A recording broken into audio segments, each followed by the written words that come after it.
In the beginning of Parashat Vayishlach, our patriarch Jacob anticipated the reunion with his estranged brother Esav after more than 2 decades of absence.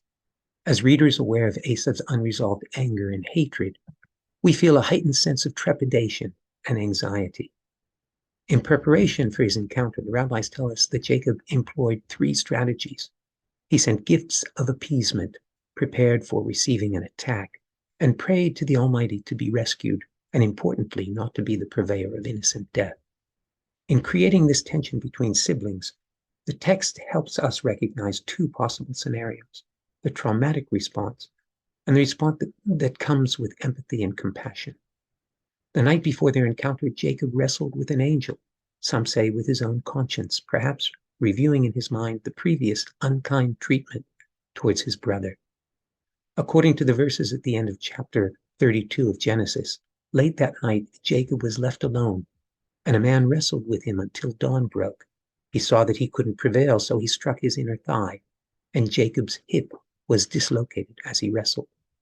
When the much-feared reunion ended in embrace, not violence, the 2 brothers, after years of separation, found some sense of resolution.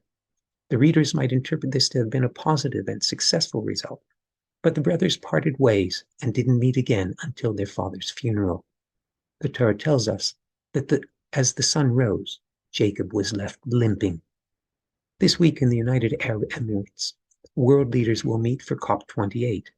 In previous encounters, they identified key criteria for preventing further deterioration of the climate, in particular the reduction of carbon emissions that will prevent our planet's atmosphere from heating by more than 1.5 degrees Celsius.